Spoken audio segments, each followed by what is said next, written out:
Ողջույն սիրելի հետևորդներ, ողջունում եմ ձեզ մեր ալիքի եթերում։ Այսօր եկել եմ մի ջերմատուն նկարելու ձեզ համար մի տեսանյութ։ Ուրեմն եկել եմ նկարելու վաղահաս տեսակի ելակի մի սորտ, բոլորիդ երևի լսած կլինեք այս սորտի մասին, անունը հայերենում կոչվում է քլերի։ Ուրեմն սա գերվաղահաս սորտ է։ Ահա, ինչպես տեսնում եք, բերքատվությունը բավականին լավ բերքատու սորտ է, այս սորտի մասին ես տեսանյութ ունեմ իմ տեսանյութերի մեջ, կարող եք սրա մասին որոնել և գտնել։ Բավականին լավ բերքատու սորտ է, ինչպես տեսնում եք, և լավ ծաղիկներ ունի իր վրա, և արդեն պտուղը սկսում է հասունանալ, քանի որ գերվաղահաս սորտ է, այն արդեն սկսում է հասունանալ։ Հիմա մոտենամ, որպեսզի մյուս շարքերում էլ տեսնեք ելակները, տեսնեք ինչ տեսք ունեն։ Երևի արդեն կռահեցիք որտեղ եմ, ինչ ջերմատանն եմ,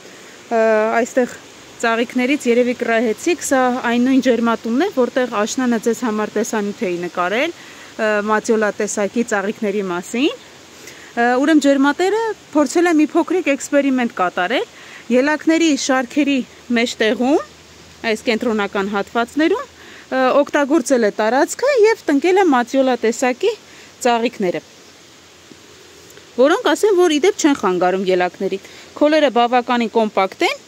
և մեկը մյուսին չեն խանգարում։ Ահա ինչպես տեսնում եք, բավականին լավ պտուղներ ունի, գեղեցիկ պտուղներ են։ Տեսքի առումով կարող եմ ասել հիանալի են, սրանք ասեմ, որ քաղելուց հետո մոտավորապես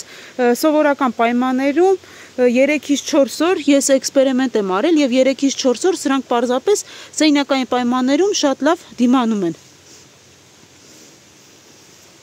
Բերքի առումով բավականին լավ բերքատու է, եթե հիմա փորձենք հաշվել ծաղիկները, եկեք միասին փորձենք հաշվել և տեսնենք քանի ծաղիկ ունի, որպեսզի հասկանանք պոտենցիալ քանի բերք կարող ենք ստանալ։ 1, 2, 3, 4, 5, 7, 8, 9, 10, 11, 12, 13, 14, 15, 16, 17, 18, 19, 20, 21, 22, 23,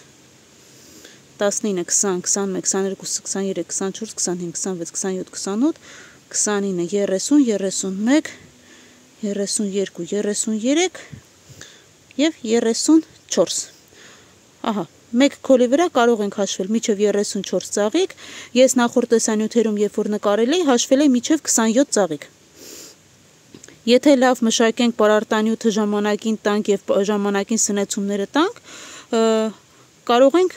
բոլորից էլ լավ բերք ստանալ։ Այսպես սիրելի հետևորդներ, շատ լայն տերևներ չունի, շատ չի տարածվում թփերը, բայց շատ գեղեցիկ, շատ հիանալի պտուղներ ունի։ Նշեմ, որ այս ջերմատունը վերևի հատվածում նաև արևապաշտպան ցանցով լրացուցիչ ծածկված է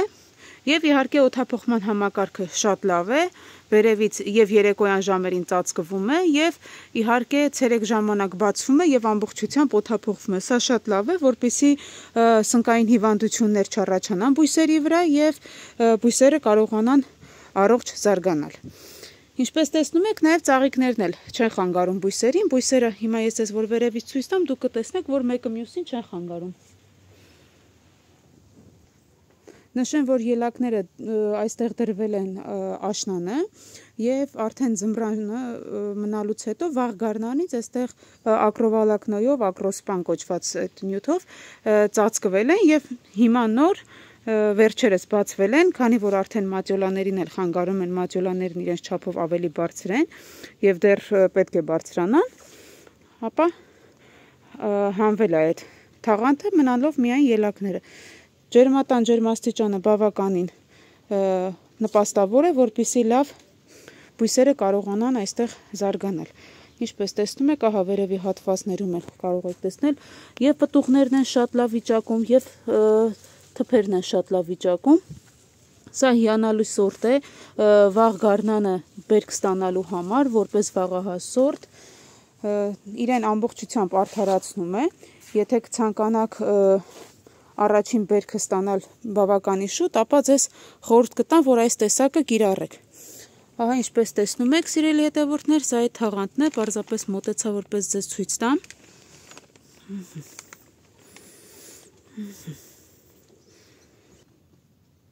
Նշեմ, որ ելակները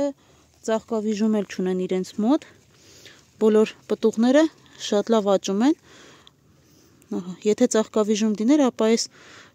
ծաղիկի կենտրոնական հատվածը պիտի սև լիներ, բայց ինչպես տեսնում եք, ծաղկավիժում չկա, այստեղ էլ բավականին լավ տերևները և ծաղիկները զարգացել են, իսկ կենտրոնական մասում մեր հիանալի մատիոլաներն են։ Առաջիկայում կաշխատեմ տեսանյութ նկարել այն ժամանակ, երբ որ մատիոլաները ծաղկած կլինեն և կտեսնենք ինչպիսի տեսք է ստանում ջերմատունը։ Այսքանը, սիրելի հետևորդներ, եթե ձեզ հետաքրքիր են տեսանյութեր ելակի մշակման մասին,